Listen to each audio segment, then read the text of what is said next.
What's up, everybody? Welcome to this week's episode of the Comeback Couples Podcast. I'm your host, Mark Jennison, with Kendra Jennison. And it has been 2 to 3 tweaks since we've been... Hopped back on. Yeah, right? Because we were in Claravita. Yep. Or we were gone on a trip. Summer. And here we sit back. Mm-hmm.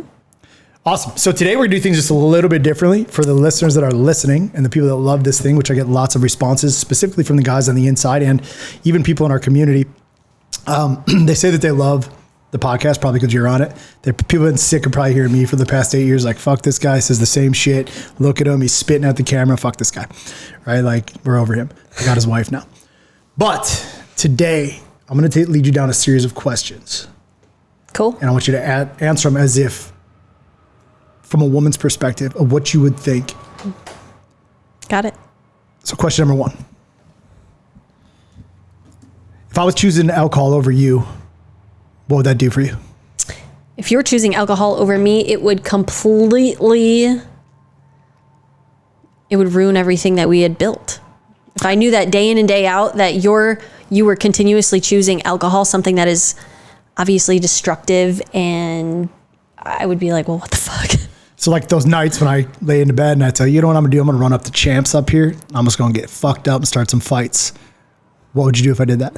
When you say that to me, yeah, like to hypothetically, you love to tell me that. Hypothetically, it's real happening in my head. You're like, I just look at you and I say, that's fine. Just don't come home. Just don't come home. I'll divorce you as soon as you get back. That's fine. We'll see you later. So people out there are specifically in our audience and men that we work with right now, they're choosing alcohol over their wife all the time. Yeah. Right. What do you think that they're really choosing it for? Like when you think about someone going into a relationship where they ask this woman to be married, mm-hmm. They ask them to have kids, to build a foundation, to build a family, to build a bank account, to build all this world, then they choose alcohol. What do you think they're really running from? So when men continuously choose day in and day out alcohol over their kids, over their family, over their career, over everything, truthfully, I think they're running from their potential in so many different fucking ways. Like it is, when you are called to be a man, you are called to rise, called to be a leader of your family, leader of your business, leader of your wife, right? Leader of yourself. And when you are continuously choosing alcohol over that, what you're basically telling your family and your wife and your kids is, I'm too big of a pussy to rise up and lead you the way that you're supposed to be led. So I'm just going to sedate myself and I'm going to hide and I'm going to do the bare minimum and I'm going to drink this alcohol. And that's what I'm going to do. That's what I'm going to choose to do. How do you think their wives feel? Like, so that's what they're doing, and that's receiving. How do you think a wife truly feels? Someone's going to hear this thing. Mm-hmm. He's doing it. He's got a beer in his hand. It's coming from your perspective. Yep. What is she feeling? So I can speak from a very personal experience, obviously not our experience, but this was my mother and my father.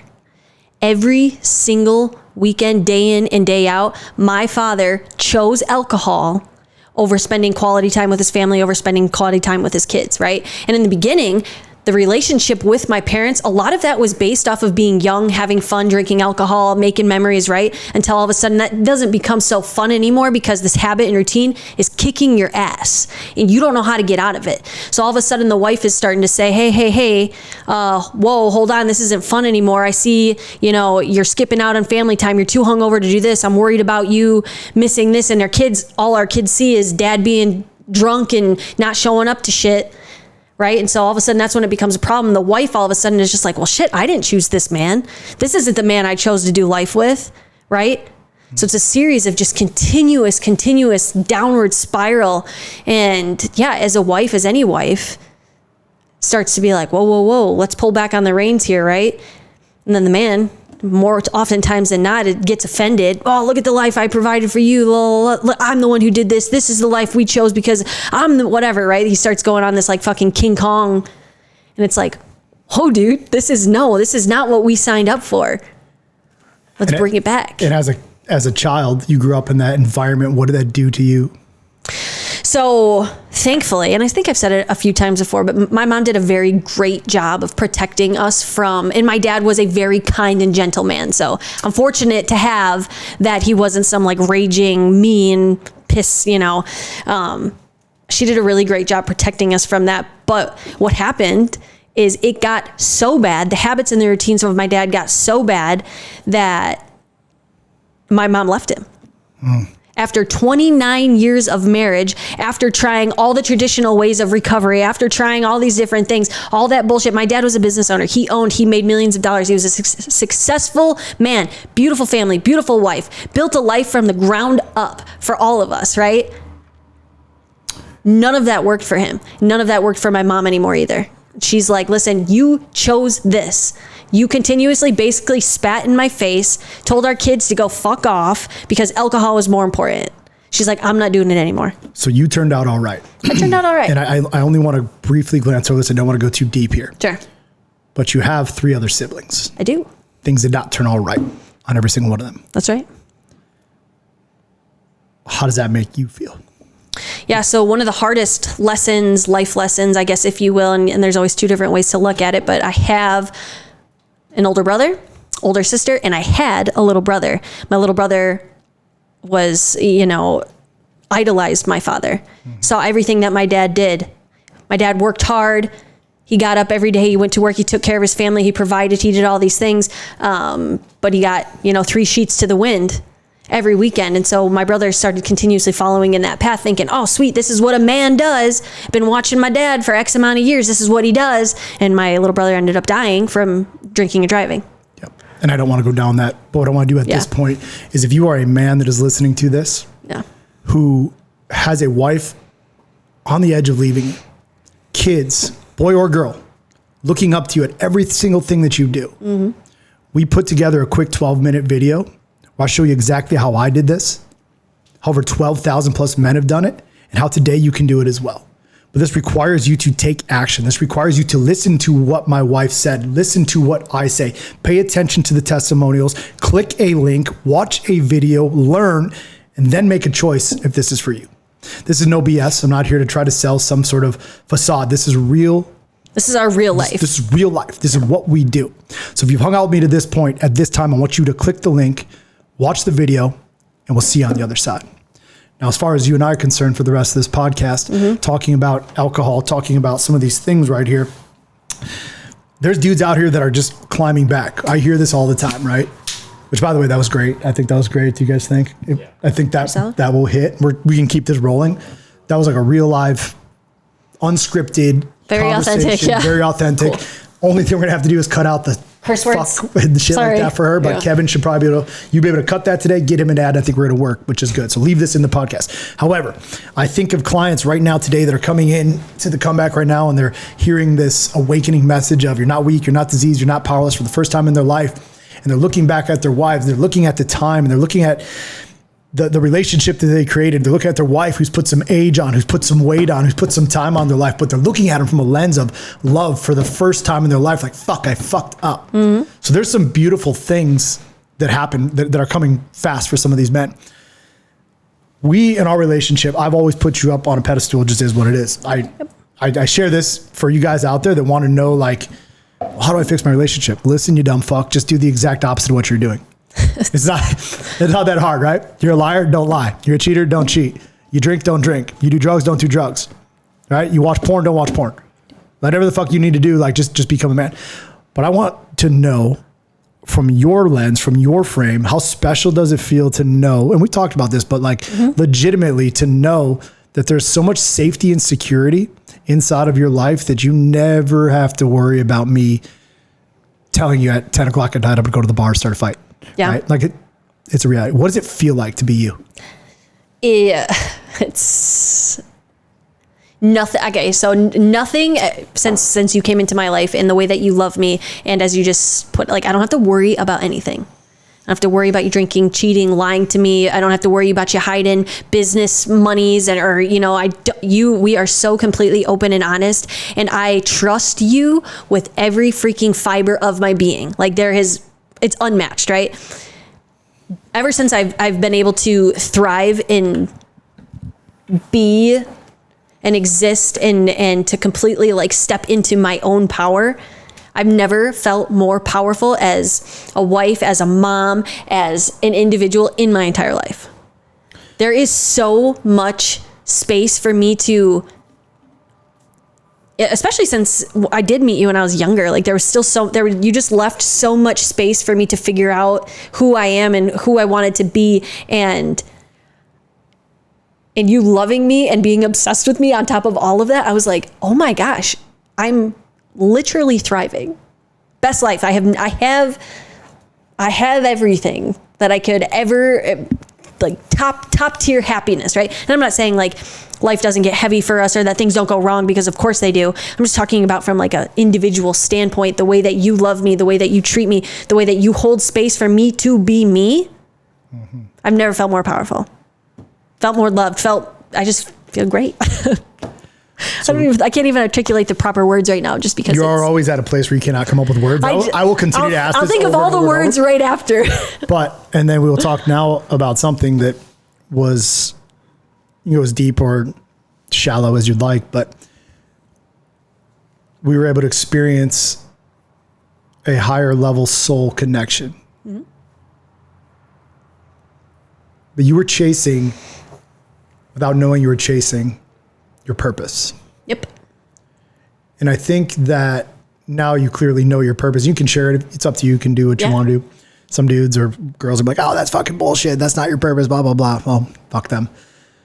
But there was a feeling inside of you that you felt, no matter how good I treated you, no matter how much I gave you, no matter how much space you were able to have, no matter how many vacations you went on, no matter how many hugs you got, how many kisses you got, no matter how much love you felt, there was this piece of you that you've been like yearning inside of your soul. Yep. To truly understand, which ultimately is knowing yourself and who you are and what you're called to do. Tell me what it's like now to be able to experience that, because we haven't really talked about it since we got back. Yeah, that's true. We haven't. And we don't have to make this whole podcast on it. That's for us to know and for what to do. But you now know why you're on this earth, on this dimension at least. I do. So yeah, as Mark was saying, something that I don't want to say struggled with, but I think that as you kind of explore into the world of like self-development and what's your greater purpose and your greater power, I was yearning for, okay, what is mine? Like, what is my gift to give to the universe? I love to help. I love to be around people. I love fitness. I love all these things, right? And so I was searching on a quest, if you will, on like, okay, what is my gift to give to the universe or to the world or from God or whatever you want to call it, right? And so, yeah, as I headed down this exploration journey, it was very clear, a direct download from God or the universe, whatever you want to call it, that my gift is myself for you. Clear as day. Like if I can take care of Mark Jennison, take care of your husband, give him everything, that is your purpose. And so when I shared that with you, as soon as we got out of our journey, I was like, holy shit, like so much pressure and so much weight, because I do have struggled with this portion of how can I like financially provide? Because you are the financial provider, which I love. Our relationship thrives because of that. Like we have very specific, a lot of people call them maybe like old fashioned roles. That's how we thrive. That's how we love it. But I was always like, you know what? No, I feel like there's maybe more that I could provide financially, or what can I do? How can I step into this space to be more meaningful or whatever, right? And so as soon as I got that direct download from God, I was like, zero pressure, all of that off. Take care of my husband. That is it, you know? And I can't tell you at first when I heard that, I was like, fuck yeah. Like this, whatever I got to do to take care of you, which I'm already doing, right? I've already done. Just it just made it that much more clear. But it made it peaceful. Made it so peaceful. Right. It made your workouts better, made your life better. Because now, like, I know I'm doing what I'm supposed to do, but I want to recognize something, even for these other guys inside of the room and for the people listening. Kendra said God 3 times there, which is a word she could never even say up into that experience. We're not going to make this all, and I'm not talking about religion or biblical. Yeah, I don't mean it in a religious sense. That's not what I'm saying. It's talking about God is everything, connection, source, power, all these different things. Yeah. But what's interesting about it is I got exactly what I wanted out of that. Sure. Which was for you to be able to see that so I could be me. Yep. So I could tell the world about all these fucking crazy things that I see, these things I've known my whole life, and what I've been called to do. And it opened up a space. So now that you know your purpose, I'm able to pursue my purpose on a deeper fucking level, which makes more transformation, more power, more change, more men, more lives changed. Mm-hmm. And it's just crazy how this reciprocated energy and quest to build something magnificent together can fucking spiderweb down to every single person, from a piece of content on a video to our one-on-one clients, or to my one-on-one clients, to our kids, to everything. It's pretty wild.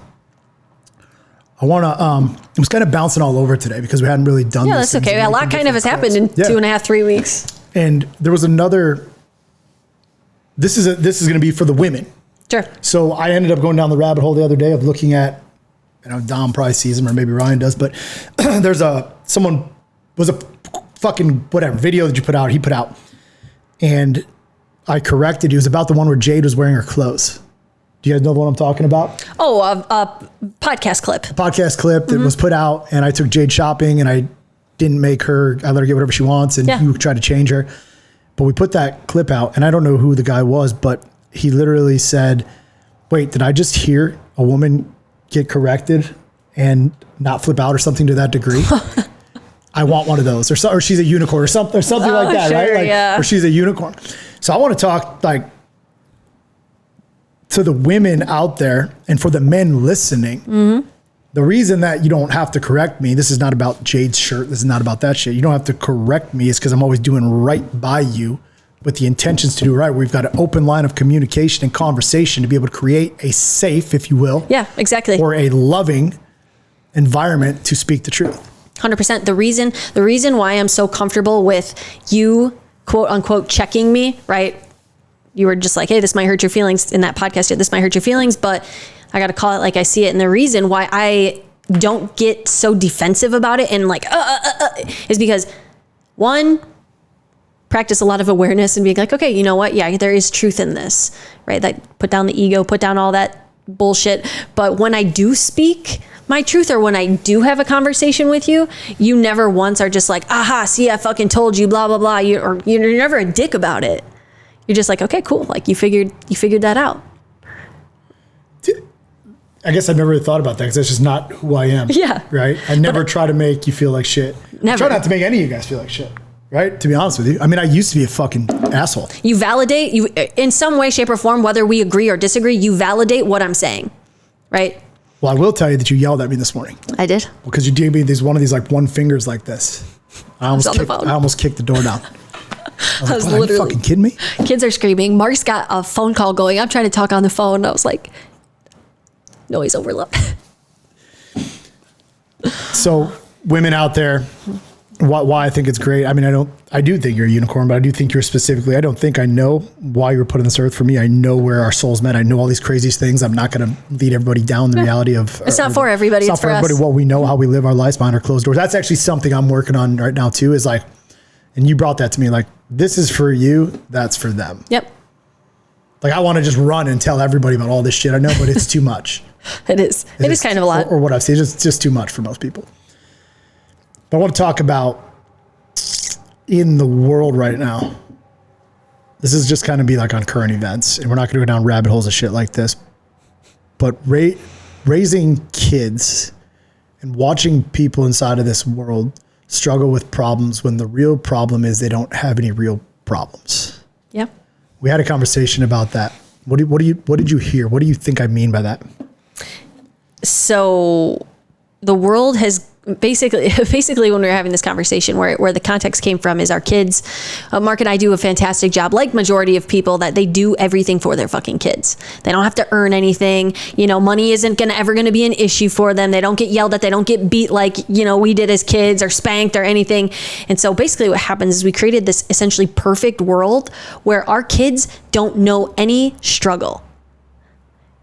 That's not okay, right? And I think you struggle with it more than I do, because we've had this conversation all the time where I have said, no, I'm okay with allowing our kids to struggle. I'm okay with allowing them to figure it out. I'm okay with watching them break down, cry, get pissed off, and then rise. Where you are, and literally you have such a great heart for it, but the kids present you with a problem and you fix it with a snap of the finger. You know what it was? And I'll give it back to you, is both Jade and Bailey came in, they couldn't find their phone charger. Right. Like, they brought me this, that's their biggest problem. Like, yep. And so you were all of a sudden in the fucking drawer. Yeah, They exactly. didn't look. They just said, Dad, get up out of bed and find my charger. And the reason they do that is because it doesn't matter how big or how stupid and mundane or little it is, any problem that these kids have or, you know, and I use problem obviously very lightly because it is not a problem. They go to you and you've immediately fixed it. You don't even ask questions. You don't even ask them, hey, have you ever tried, did you try this on your own first? Hey, did you try to work through this? You're just like, nope, got it, figured it out here, problem solved. And like, okay. You know, and so now we are having to backpedal because our son's going to be 14, Jade's 11, Bailey's going to be 9, you know, and all of a sudden we're like, shit. We have allowed our children no areas where they have to struggle or figure things out. I'm cool with that. Yeah. I'm okay. And this is something that we're like still, you know, the dynamic between you and I trying to like find a happy medium to figure it out. And I think actually you're more on leaning towards my way too now, where you're like, yeah, screw this. I'm not doing anything else for these kids. Like they are more than capable of figuring things out. Right. And so just finding that delicate balance and allowing yourself to be like, yeah, you know what, even though I'm allowing them to struggle, that doesn't mean I don't love them. I'm still going to be here for them, which obviously the dynamic that you were raised was completely opposite. It was just like, not here for you, not helping, don't love you, don't care, right? And so for me, I was raised on the medium spectrum where my mom wore the pants in the family. She was like, nope, I'm not solving this problem for you. Nope, you can do it. Nope, you got this. And I remember sometimes being so pissed off when I was a kid. I was just like, no, I really just need your help, Mom. She'd be like, nope, you can figure it out. And I was obviously now looking back, I'm just like, well, goddamn, this lady was onto something, because there is literally, and I'm not even kidding, there's literally nothing that I feel like I can't figure out in some way, shape, or form. I don't even have to have any knowledge on the situation. And I'm like, okay, I could probably figure that out. And that comes from struggle. That comes from doing fucking hard things. So I think, so that's what goes on inside of our house. That's what we got going on. In our doors, like that's what goes on. But if you even look at it from a society point of view, the reason we have all this fighting, all this fucking bullshit, all these things going on is because we really don't have any problems. No problems like, at all. We're not getting fucking chased by dinosaurs. We're not getting, I mean, yeah, they're shooting and killing each other and stuff like that. But like, there really isn't there's fucking food on every single corner. You don't have to, like, the days of having to have grit and tenacity and resilience and grind, the world is so pussified. And they're pushing this agenda of just pussification, of just emasculating the men and basically castrating them. 100%. They walk around right now and it's just, they're creating problems that don't need to exist because there's no real problems. And then I look at that in my life sometimes, and that's actually what forced me to look at these kids and go, I'm like, damn, dude, you can't find a fucking phone charger. Like, what would happen if I'm not here? And in a world where there's no problems, you're going to be led like a sheep. Yep, 100%. Right? If you can't stand for something, you will fall for everything. And that actually goes for even some of these men. You can't stand up for who you are. You're going to fall for something. You're going to find yourself back at a bar. You're going to find yourself on Bumble or Tinder doing something you should do. You're going to find yourself fucking jerking off on Pornhub, the fucking 80 and still banging, right? Like whatever it is. Like, I don't know what kind of weird shit you guys do, but like, if you don't stand for who you are and you don't try to solve your problems, you're fucked. And I realized that I'm like, damn, dude, I get up every day and I want to absorb. Like for me, and this is something we haven't talked about, I want to absorb everybody's problems. Yeah. That's why I do what I do. You want to feel like you're going to war every day because you want that. I do, because I don't know how to live without solving problems. Yeah. Right? So I want to get up every day and wage war. Some days I literally want to trade it all in and I want to go hunt pedophiles. Like, I'm just fucking walk away from this right now. Yep. There's like this primal feeling that that's what I would rather do. Can't do it. Right? Got shit I got to do. Life I got to change. But I look at me and I'm like, I want your problems. I want Donald's problems. I want Ryan's problems. I want my kids' problems. I want my team's problems, because I feel like John Coffey from the Green Mile, if I absorb them, I can fucking make the world a better place. Sure. And I realized by me doing that to everybody around, I'm actually not being a good coach, a good mentor, a good leader, or a good father or husband. Yep. And that is one of the most difficult fucking things to realize for me. Watching you guys, not so much you, I mean, you're kind of fucked. You're literally stuck with me, but like watching them struggle is difficult as hell. Yeah. I know it is for you. Where for me, this sounds like so twisted and I can't even believe I'm going to say it, but I get excited when there is a struggle or a problem that our kids present us with. Like, you know, I get excited because I'm like, okay, yes, this is an opportunity for them to figure this out. This is an opportunity for them to literally use their little brains, come up with a solution, and then watch them gain massive confidence in themselves for figuring out that problem on their own. I can't stand it when our kids come to you and you give them the solution like that. Because I'm like, damn, all right, well. Yet it's the very reason you love me. It's the very reason I love you. Because I solve everything. Because you solve the problems and you're always there for us. I never stop solving them. It's like I feel like a Rubik's Cube of generational DNA fucking problems I need to solve. Talk about the past 10 months. What month are we in? 8, 9, 10. I started working with Garrett one-on-one, and we sat down last night before we went for a walk. I think it was last night. These days seem to run on with each other. But we showed you that picture. Actually, Ryan over here sent the picture of me in October versus me 2 days ago when we filmed the ads. And then we sat down and we looked and we laid out all these different changes. Yep. I don't care so much about the shit that we bought. The houses, the boats, the whatever vacation. It's all cool shit, right? We've done a lot of cool stuff. But living inside of a world, even though alcohol is not my problem, drugs are not my problem, living inside of a world of darkness that we live in and watching where we're at right now, the change and the transformation in me, in us as a couple. I've never really asked you this, but what does it feel like to now be part of something greater and larger than we were 10 months ago? And I'm not talking about the company. I'm talking about this fucking multidimensional, eternal, soul level love for one another that we built off of a pile of fucking pain. Sure. Suicidal in October, ready to take over the world right now. But I already know what today is, August 16th. Yeah. Yeah, it is a very loaded... I have never thought about it in that context before. I know that might sound kind of silly, but I've never literally broken down and been like, oh, from 10 months ago to right now, wow, look at all the stuff that we have overcome or accomplished or what we're living in or who we're helping. But you said it the other night. You can't even enjoy the wins because I move so fast. And I think that's why you are like a superhuman when it comes to that. It's just like, okay, where most people maybe have 1 or 2 massive shifts a year, maybe that's even a lot. I don't know. Where for us, I mean, it's happening monthly, weekly sometimes where you're just like making a shift, pivot, boom, done. And I'm like, oh shit, this is awesome. Okay. And then it's like next, boom, boom, shift, done. Right. And I'm like, oh my God, okay, this is another. And it's just one massive, which is amazing. It's great. It's fantastic. However, I never really get to like relish in the feeling or the success of it because another one happens so quickly. So do you want me to slow down? I don't want you to slow down. I would never ask you to slow down. It just is really imperative, like we did last night, where we take some time and we're like, okay, you know what? Let's take 15 minutes and write down everything that we've accomplished together and how we feel about it. Because when you look back and our whole paper is filled, it was long. We did a stack of it. It was long. We're like, oh, dang, we did all of this. This would take a lifetime of people to accomplish this list. And we've done it in months. It's impressive. It's amazing. But yeah, being able to look back and take some time to reflect on that has been very, very important because sometimes we move so quickly that we're like, oh, we forgot about the massive thing that we just did 2 months ago because we're already on to the next thing, I spend 0 time in reflection. Mm-hmm. Right? And just grow, action. Always in revolutionizing my life. How do I need some resistance so I can grow. Resistance, grow. And truthfully, a lot of shit I do in silence right now too. Yeah. And I love that about you. I personally, I know tons of people will say otherwise, especially if you have an online business, but I fucking love that you personally, and IAMACOMEBACK does better than fucking 90% of these other companies out there who are loud, who are flashy, who are like, hey, fucking look at me.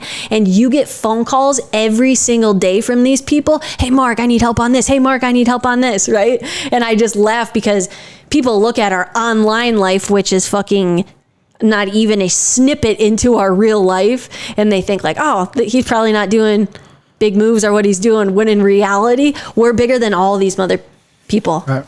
Which is just cool. That's just another, I could go down a fucking internet rabbit hole. I think that has been a big actual shift throughout my team. Ryan can't get on it, but even realizing that they're a part of something much greater, led by a man who's more interested in the movement than he is the fucking fame than the showcasing of it all, right? Like, don't get me wrong, I want a Lamborghini and I like all, which we can have. I like all the cool shit. Yeah. We can have it right now, but I like all the cool shit, but it doesn't motivate me. We just had this conversation, Ryan and I. Yeah. Which was Taylor Welch. And I told you this the other day, like, I'm always enamored with being the biggest. So I spend all of my time and my goals being the biggest. Like, how do I get this fucking big, grow, right? And his quote or his text was, I want to be the best. And that shifted something inside. And but at the same time, in the past 10 months, I've been focused on being the best and the biggest. Yeah. Right. And then now I recently realized, like, the new things that make me is if the best doesn't mean the best deliverables in the comeback, it means the best mark. Yep. And when I realized that, I'm like, oh, wait, inside of being the best, I need to add more discipline, more structure, more routine, more love, more time with you, more vacation. Like, what is the best? Because that's a very vague word. Yeah. Best and more and freedom. Like, super vague. Super vague words. Mm-hmm. But I'm going to go back to what I said. Do you want me to slow down? You said no. So then the question would be, if you don't want me to slow down, then what are we really working for? Right. And and this is just on the spot. Like, so some woman, like, dream right in front of it, like, man or woman that's listening to this thing, like, I've been able to try to get you to unlock your mind. Mm-hmm. And I find it interesting because we're always trying to grow I'm never stopping production on myself or growing on myself. Yeah. But getting you to kind of come with me has been it's taken longer than you've anticipated. No, probably. I wouldn't even say it did. I wouldn't say that. I think we've actually done a great job because I've had way more, like, painful timeline, right? I've been through some shit. You got your own shit. I got your shit. We put it together. So, but I've been at this a lot longer at life, if you will. So I've got a lot more practice of fucking up. So I know how to recover a little bit quicker, but being able to build you and get you up to a place where, like, you could hold a conversation on your own without me, right? In the company. Yeah. You could talk intellectually enough to be able to figure out what to do or have the right people in places to do it. So I look at what we're really building. What does it feel like to know that we're building something that's not quantifiable? It feels right for us personally. You know, I think kind of the way and the entirety of how we live our life, this go action. What I mean by that is because you can't quantify a feeling. You can't quantify a feeling. And it just feels... It feels right for us personally. Right, more, best, freedom, vague. Done. I'm just going to come up with a list of just vague ass words that we put in that we can't use. And every time we do it, just wrong answer. All right. Last question. Cool. How's the triathlon training coming? Fantastic. Yeah. Had a slight knee injury, but I am feeling very, very good about it. Probably going to crush it. So should I get you surgery? No. You're going to need a knee brace? Probably. All right, before we go, you did a great job on the ad that you didn't know you were going to do an ad on the inside of this thing. I think it was led down. I'm looking forward to see what that happens. But I want to come back to just the beginning of what we said. There's someone out there today that's watching this video, and it doesn't even have to be in real time. It could be evergreen. It could be down the road 2, 3, 4 years from now. And they're going to hear these words because they're going to live on and echo in eternity, right? That's really the plan for this thing. Who's choosing a bottle over his wife right now? What do you tell that dude? That he has 2 choices, and this is coming from a very personal experience. 2 choices. One choice, continue what you're doing, lose your family. Well, the second choice, you have the choice to rise up and be the man that your family and that your kids absolutely deserve. You hold that power every single day that completely turn around the entire trajectory of your life and your family's life. That is not something to take lightly. That is what a true masculine man who's ready to rise to his power would do. And I suggest that he takes that freaking second one. Take the latter. All right. That's it for today's episode of the Comeback Couples podcast. We will see y'all next week. Thank you. Peace.